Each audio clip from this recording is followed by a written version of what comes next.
Kontantontvangstejoernaal is die boek van eerste inskrywing, sy afkorting is KOJ. Waarom doen ons 'n KOJ? Wel natuurlik om alle geld wat die besigheid ontvang aan te teken. Ons ontvang die geld, ons sit dit in die kasregisterrol, aan die einde van die dag gaan. Kom ons kyk na hierdie video om te sien hoe dit gedoen word.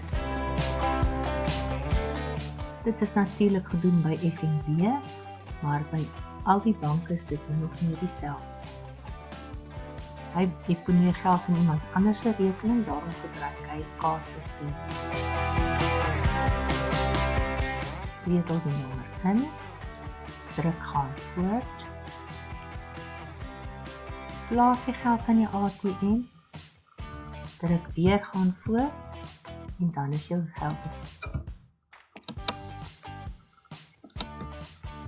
Watter brondokumente gebruik ons vir die KOJ? Dit hang natuurlik af watter transaksie daar is. As die eienaar kapitaal gee, gebruik jy 'n duplikaat kwitansie. Hier het jy 'n voorbeeld van die duplikaat kwitansie. As dienste gelewer word, gebruik jy die kasregisterrol. Hier het jy weer 'n voorbeeld van 'n kasregisterrol. As jy hier ontvang, is dit weer eens die duplikaat kwitansie, so ook vir ander inkomste wat jy ontvang, gebruik jy duplikaat kwitansie. Nou, hoe lyk die KOJ? Jy begin met die opskrif, die Kontantontvangstejoernaal van die besigheid tuindienste vir 'n spesifieke maand, en dan het jy ook 'n folionommer wat soos 'n verwysingsnommer is. Joernaal het verskillende kolomme en ook bedragkolomme. En kom ons kyk dan waarvoor gebruik jy die kolomme. Die eerste kolom is dokument, en natuurlik gebruik vir die kwitansie-nommer of die kasregisterrolnommer. Dag, natuurlik vir die datum. Besonderhede gebruik jy vir die naam van die persoon van wie jy die geld ontvang. Die folio gebruik jy volgende jaar as jy oorboek na die wetgewende grootboek. Ontleding van ontvangste gebruik jy om al die dagse ontvangstes in te skryf.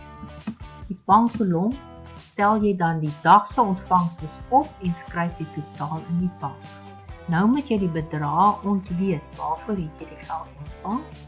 So die lopende inkomste is natuurlik die dienste gelewer.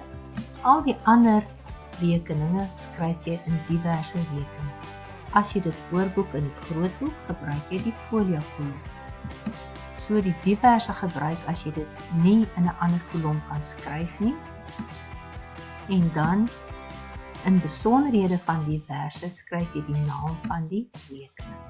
Nou weet jy hoe om die KOJ te doen. Nou kan ons net een ding sê, gaan probeer.